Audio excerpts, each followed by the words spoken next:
Have this fantastic staff that has stood with us all the time. And 3, because my husband and daughter are here with me tonight. And I want to thank them. I want to thank our tireless field organizers, the unstoppable volunteers who would never give up. And we are feeling so good tonight, and I cannot wait. Somehow, some way, I'm going to get on a plane tonight to New Hampshire. We are bringing this ticket to New Hampshire. So even in a crowded field of candidates, even during the well-earned impeachment hearing of Donald J. Trump, which kept me bolted to my Senate desk for the last 2 weeks, we kept fighting. And you kept fighting for me. We have started in a blizzard. And a lot of people didn't predict I'd finish that speech. That's what they were like, how could she do it? Then in the summer, they kept saying, is she going to make it through the summer? And then debate after debate after debate. And all I can say is we are here and we are strong. And with that same grit that got us through that blizzard, we are now ready to head to New Hampshire. And my friends here in Iowa, you know we have beaten the odds every step of the way. We have done it on the merits, we have done it with ideas, and we have done it with hard work. Because, thank you.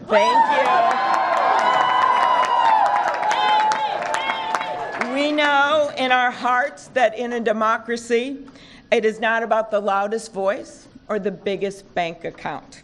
It is about the best idea, and it is about the person that can turn those ideas into action. We know that our party can't win big by trying to outdivide the divider-in-chief. We know that we win by bringing people with us instead of shutting them out. Donald Trump's worst nightmare is that the people in the middle, the people who have had enough of the name-calling and the mudslinging, have a candidate to vote for in November. Donald Trump's worst nightmare is that our fired-up Democrats will march to victory alongside a big coalition of independents and moderate Republicans that see this election just as we do. That this election is, yes, an economic check, but it also is a patriotic check. It is a decency check. It is the simple idea, that the heart of America is so much bigger than the heart of this guy in the White House.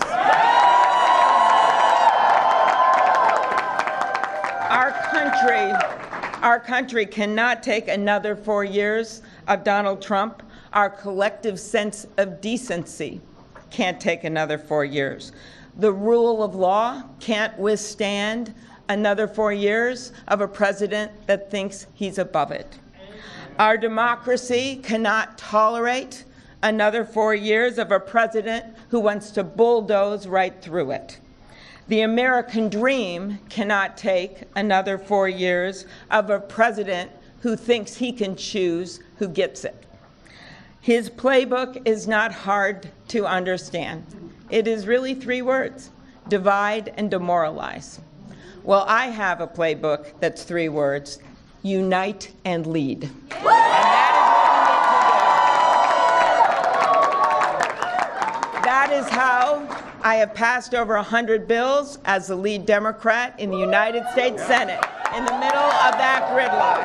And that is how I have won elections in the reddest of red congressional districts, in the bluest of blue congressional districts. The president, though, he might as well have a sign on his desk that says, "The buck stops anywhere but here." Look at what he has done. He blames everyone for our problems. He blames everyone, people that shouldn't be blamed. Who does he blame? He blames immigrants, right? He blames Barack Obama.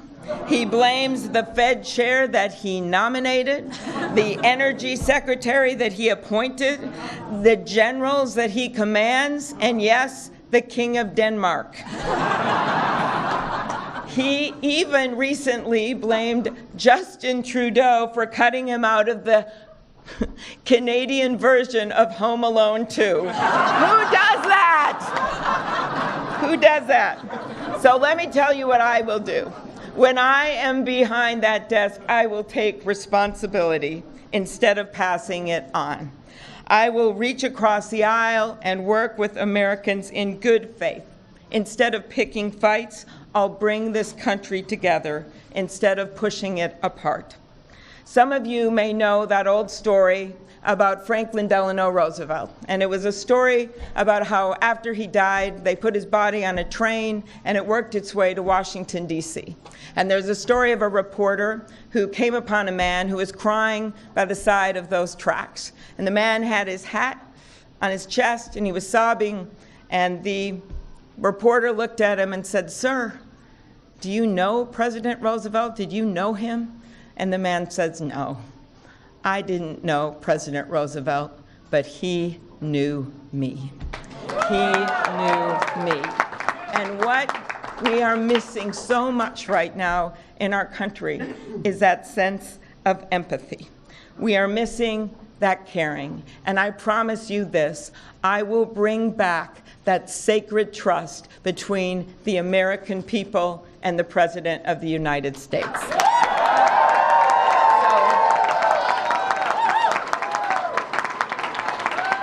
If you are sick and tired of hearing how great the economy is when you don't feel it, when your paycheck is stretched to the breaking point month after month, I know you and I will fight for you. If you are sick of choosing between paying for daycare for your kids and long-term care for your parents, I know you and I will fight for you. If you're sick of being torn between filling a refrigerator and filling a prescription, I know you, and I will fight for you. And if you want a Democratic nominee who can make our tent bigger and our coalition wider and our coattails longer,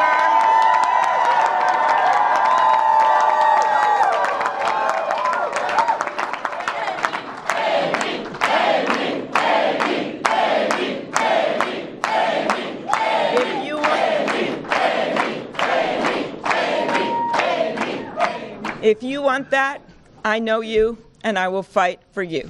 And if you are sick and tired of the extremes in our politics and the noise and the nonsense, you have a home with me. So please join our campaign at amyklobuchar.com.